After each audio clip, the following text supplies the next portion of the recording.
Quem somos? De onde viemos? Para onde vamos? Tem algumas perguntas que fazemos quando crianças que não são respondidas e que a vida cuida de deixar para lá. A gente pensa, coisa besta, mas um belo dia, numa noite estrelada, olha para o espaço e lá do fundo retornam as perguntas. Quem somos? De onde viemos? Para onde vamos? Hoje, o mundo parece tão certo, com todas as técnicas e todas as respostas. Será ilusão? Sei lá. Só sei que a arte e a matemática são duas maneiras do homem responder perguntas sem resposta. O homem faz arte para viver. O homem faz matemática para viver. O homem faz contas e faz de conta. Quem somos? De onde viemos? Para onde vamos? Uma bela pergunta. Gauguin, um grande pintor, respondeu pintando. Da onde viemos? Quem somos? Para onde vamos? Se esta pergunta fosse feita a Pitágoras. Sabe quem é Pitágoras? Foi um matemático que viveu no século V a.C. Portanto, há 25 séculos, Pitágoras diria, tudo são números. Ele certamente diria hoje, somos cerca de 6 bilhões de pessoas andando no planeta. Temos, em média, 1,70 m. 2 olhos, um nariz, uma boca. Mas veja que curioso. Havia um matemático, lógico matemático inglês, que quando escrevia histórias usava o pseudônimo de Lewis Carroll. Ele escreveu este delicioso livrinho, Alice no País das Maravilhas. Há uma certa hora que Alice, fugindo da Rainha de Copas, não sabe para onde dirigir-se, olha para o gato e diz, para onde eu vou? Por favor, me ensine o caminho. E ele diz, para onde você quer ir? E Alice diz, para qualquer lugar. Ele diz, então escolha qualquer caminho. Quer resposta mais lógica do que essa? Isto é matemática. Toda vez que você contempla uma obra de arte, lê um poema ou conta para alguém uma história, mentalmente você faz matemática da melhor qualidade. Ao longo desta série você vai se surpreender várias vezes. Tem hora que você vai dizer, mas isto não é matemática. É sim. Fazer matemática, aquilo que você fez na escola também era matemática, mas é a parte mais aborrecida, mais técnica. Matemática é, sobretudo, resolver logicamente estes problemas, estes quebra-cabeças que a própria natureza nos impõe e que os artistas pintam. Os músicos fazem som, os matemáticos dão respostas lógicas e coerentes. Todas elas permeadas por algo que faz bem ao coração, pela estética. Fazer arte, fazer matemática é, sobretudo, responder esteticamente aos quebra-cabeças que a natureza nos impõe.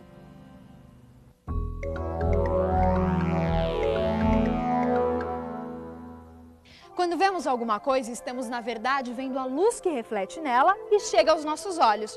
Ao observarmos alguém que passa, ao vermos um quadro ou quando assistimos um filme, nossos olhos estão, na verdade, captando imagens da realidade e levando-as para o nosso cérebro, onde elas se projetam, como num cinema, por exemplo. O cinema nasce da luz.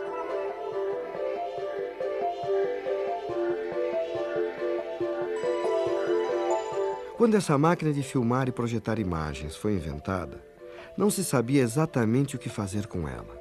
Filmavam-se trens, mágicos, lutas de boxe e o que mais se podia pensar.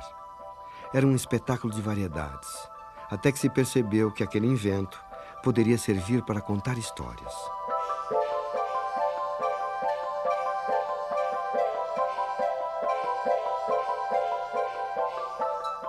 Mas você pode estar se perguntando, o que o cinema tem a ver com matemática?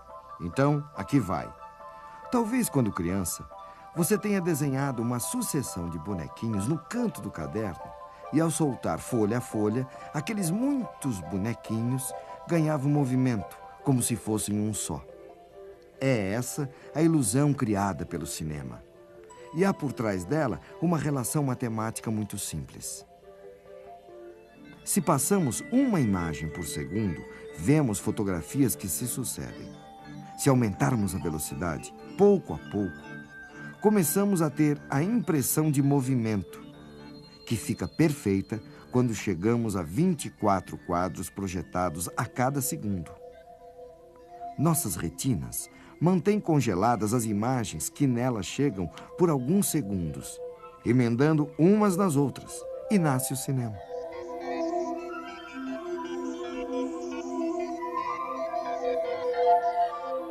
Estas são apenas as relações matemáticas que estão por trás da projeção, do mecanismo de engenharia que faz acontecer o cinema. Mas o cinema é mais do que isso. Assim como outras artes e a matemática, a verdadeira mágica do cinema é a sua linguagem.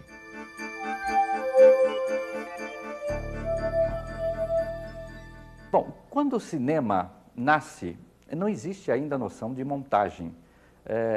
A ideia é que a ação inteira acontece dentro de um quadro só. O filme não é cortado em unidades que nós chamamos hoje de planos. Esse filme já demonstra muito bem a dificuldade que existia naquela época para fazer o espectador olhar para aquilo que interessava. Porque o que vai acontecer nesse filme é um roubo do porco. Se vocês prestarem atenção, essa mancha preta aqui embaixo é um porco que está sendo carregado por esse menino. Esse porco será roubado pelo Tom-Tom, que é esse bandido que está aqui atrás, é um ladrão famoso na época. Agora, isso acontece no meio de uma confusão tão grande que, em geral, os espectadores não conseguiam ver o roubo do porco. E aí não entendiam o desenvolvimento posterior da história. Por que todo mundo sai correndo atrás do ladrão do porco? Então, nesse momento aqui, quando esse palhaço vai pegar uma bola no chão, olha o roubo do porco. O Tom-Tom agarra o porco e sai correndo por trás, e a multidão sai correndo toda atrás dele em seguida. Então, essa confusão que existia no começo da história do cinema precisava ser resolvida de alguma maneira. Então, alguém, em algum momento, teve a ideia de, em vez de mostrar tudo dentro de um quadro só, separar as coisas em quadros diferentes. Então, era possível mostrar primeiro isso tudo só para situar a ação. Mas depois, num quadro mais fechado, mostrar os personagens principais. E quando fosse acontecer o roubo, tinha que separar o roubo num quadro mais fechado ainda, para que ninguém ficasse olhando para a mulher na corda bamba quando a ação principal estivesse acontecendo do outro lado do quadro. Então, foi para orientar o olhar do espectador para aquilo que ele precisa ver em cada momento, que nasceu a ideia de decupar a ação em planos separados. Pois é, nos primórdios do cinema, parece que a imagem era um tanto confusa. Então criaram-se vários planos, inclusive aquele bem perto que chamamos de close. A sequência de closes formou um filme, deu para contar a história. Mas no início a turma não percebeu direito, era uma nova linguagem, era uma nova leitura. Tanto é que na África, lá naquela época, ao lado da tela ficava o explicador. Naquela cena ele diria, vejo, agora ele vai pegar o porco, note, ele vai fugir, repare, a multidão vai atrás. Era preciso explicar o que o novo olhar estava vendo. O mesmo acontece com a nova linguagem da matemática. Que história é essa de uma geometria que de repente se torna elástica? A geometria era estática, comportada, de repente virou elástica, topológica. Era preciso explicar.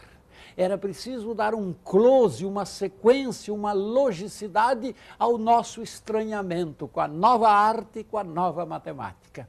Esta sequência é o objetivo dos nossos programas. Você vai deitar um novo olhar à arte e à matemática. Da mesma forma que estranhamos o antigo, temos um certo estranhamento quanto ao novo. Daí a importância de lançarmos novos olhares sobre as coisas. Matemáticos e artistas estão sempre na busca de compreender o seu mundo. Suas obras são as tentativas de mostrar aos outros o que foi que viram nas suas viagens na busca do conhecimento. Esculturas, gravuras, a música, a arquitetura, cálculos, a geometria. Mas nem sempre de imediato entendemos aquilo que eles nos têm para contar.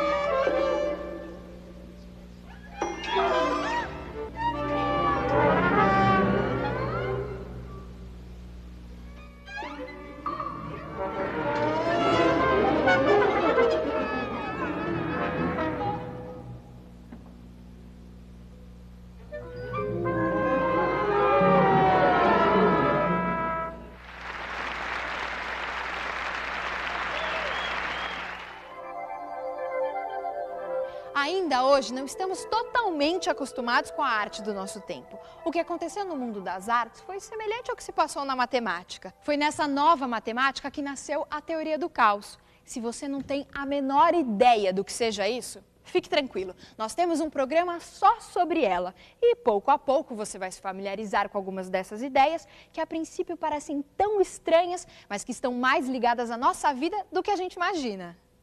Matemática é uma manifestação de conhecimento e comportamento humano que já se identifica nos hominídeos, nos australopitecos. Eles já têm algum tipo de comportamento, fazem instrumentos e que revelam uma matemática quase que eu diria espontânea. E se diz que a matemática é própria da espécie humana. Não é só aquilo que nós, como matemáticos, identificamos como sendo matemática. Assim, nós identificamos também nos grupos profissionais, nas várias profissões, sobretudo nos artesãos, nós notamos que eles utilizam elementos matemáticos no seu fazer, claro, eles sabem o que estão fazendo, mas não reconhecem aí aquela matemática que é a matemática de domínio acadêmico. Um dos grupos onde isso a gente nota com muito mais força é entre os artistas. Muitas vezes ele está aplicando alguma coisa, fazendo algum traçado, sem reconhecer que ali ele está empregando resultados que são objeto de teoremas que se estudam no mundo acadêmico. O artista concretiza ou torna concreta as representações que ele tem através de uma obra de arte. O matemático torna concreto as representações que ele tem através de uma teorização, de uma explicação, de um resultado, de um teorema.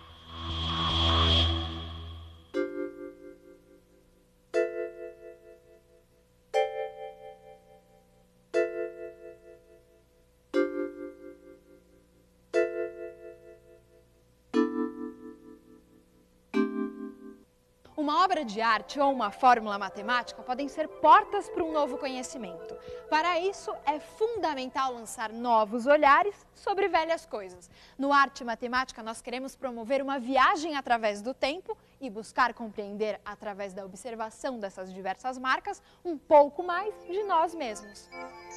Ao olharmos um prédio como este, podemos ver mais do que o Museu de Arte Contemporânea de Niterói.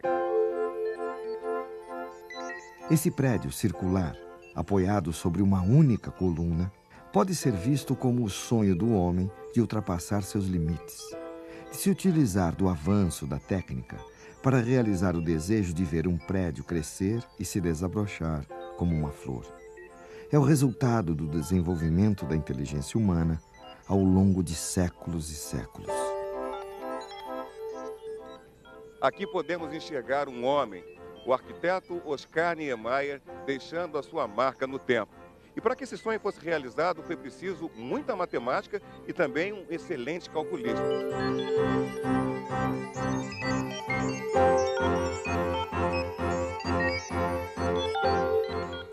A arquitetura é um casamento perfeito entre artistas e matemáticos, mas saiba você, não é o único. Um movimento artístico chamado concretismo quis fazer uma arte exclusivamente baseada na beleza que existe na razão matemática. É mais um dos temas da nossa série.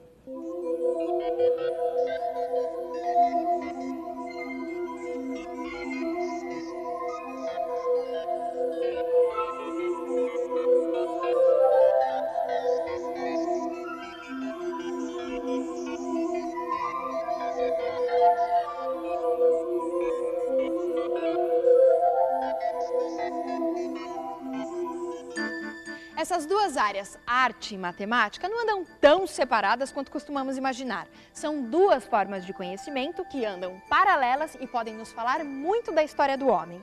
Mas não é o papel da arte nem o da matemática contar a história dos homens, e sim dos historiadores. No entanto, a arte e a matemática são instrumentos importantíssimos utilizados por esses profissionais. Muito do que sabemos sobre o Brasil recém-descoberto deve-se aos relatos da carta de Pero Vaz de Caminha ao rei Dom Manuel. Esse relato oficial ganhou hoje, de certa forma, status de literatura devido à sua importância histórica e riqueza de detalhes com que o escrivão da Armada descreve suas primeiras impressões sobre esta terra e seus habitantes, os índios. Em outras expedições dos séculos seguintes, o Brasil foi intensamente retratado pelos pintores que acompanhavam as viagens. O Brasil foi o primeiro lugar do Novo Mundo que teve sua gente pintada de maneira fiel.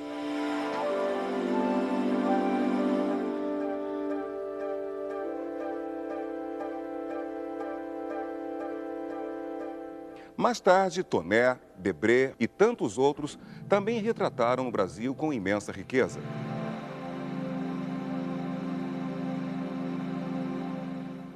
Rugendas, que acompanhou a expedição de Longsdorff no ano de 1820, tinha o desejo de que seus quadros fossem, ao mesmo tempo, obras de arte e uma contribuição artística à ciência histórica.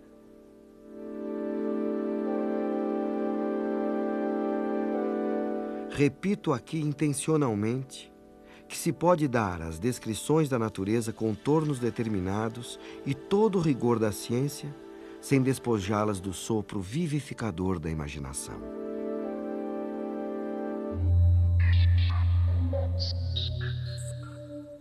Assim como os europeus, há 500 anos puderam viajar sem sair do lugar, apenas observando essas pinturas, arte e matemática vão nos transportar para mundos que não conhecemos. Aqui nas cavernas, nossos antepassados desenhavam muitos animais. Você sabe por quê? E para isso, vamos fazer uso da ideia de um respeitável matemático chamado Ian Stewart. Ele imaginou a possibilidade de entrarmos por uma dobra do espaço e do tempo. Quem elaborou esse mosaico não buscava a representação fiel da natureza, como é vista pelos nossos olhos. Ele pretendia manter vivo na memória das pessoas que fossem a essa igreja em Ravenna um episódio sagrado da história de Jesus Cristo. Foi no Renascimento que um dos maiores artistas da humanidade, Leonardo da Vinci, desenhou esta figura, chamada o Homem Vitruviano. Aqui podemos ver a proporção. Por essa dobra do tempo imaginária, saltaremos no nosso programa de um lugar para outro na história. Mas será que esse homem primitivo riscava os ossos exclusivamente pela beleza, pela sensação estética criada pelos padrões? Essa é uma pergunta ainda. Assim, poderemos observar as diferentes formas de pensamento dos homens ao longo de sua trajetória até os dias de hoje, sem nunca esquecer que a história do homem é uma sucessão de fatos, um movimento contínuo. Na história humana é mais ou menos assim. Se olharmos uma só imagem, por exemplo, desenhada há milhares de anos numa caverna, estamos vendo apenas imagens, marcas do homem ao longo do tempo. Mas, observando-as ao longo da nossa história, percebemos a evolução do pensamento do homem. Conseguimos entender melhor mundos que não vivemos? Podemos tentar sentir o que esses outros homens de outras épocas e culturas sentiam quando realizavam suas obras.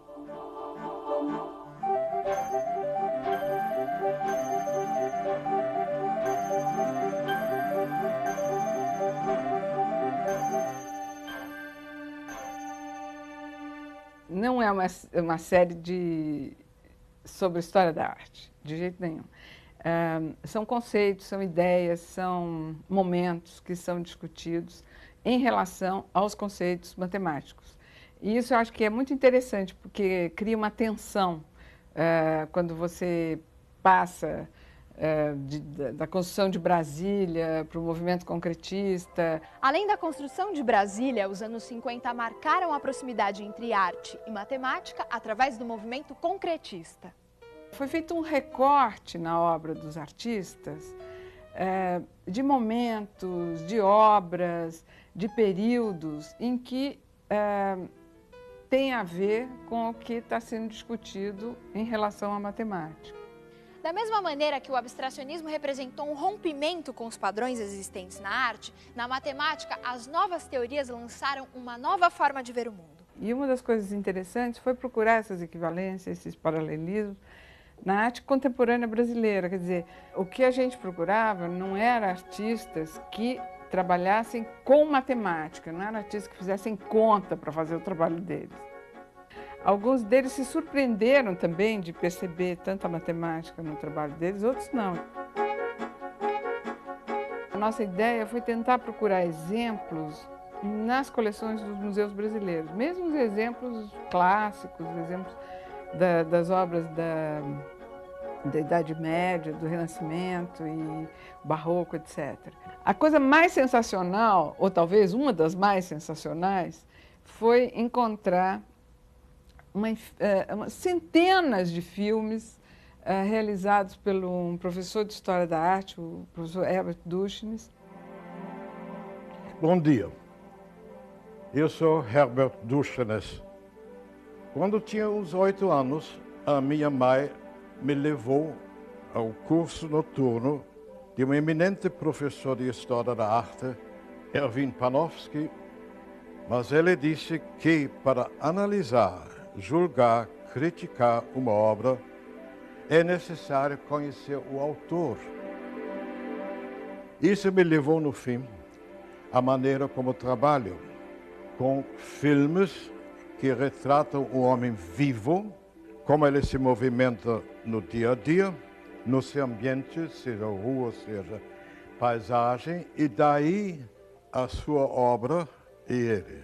Nunca só a obra, e sempre um movimento como nós costumamos ver isso.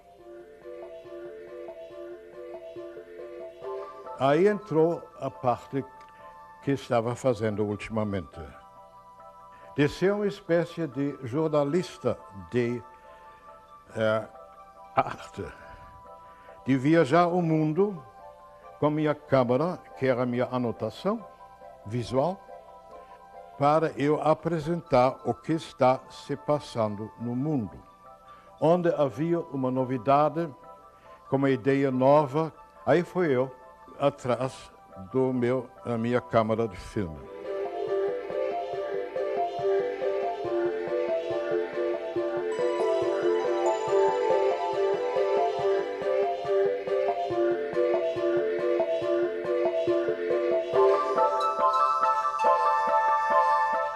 E não é só isso. Repare, por exemplo, estas janelas. É uma sucessão de retângulos. Certamente o arquiteto que as projetou foi beber em algo que os gregos no século V a.C. já haviam percebido. E que bem mais tarde, por volta de 1500 e tanto, quando o Brasil estava sendo descoberto, Da Vinci novamente impôs como critério de arte. É uma proporção, é um número de ouro. Mas não é só isso. E a harmonia que há na música? A matemática também está lá.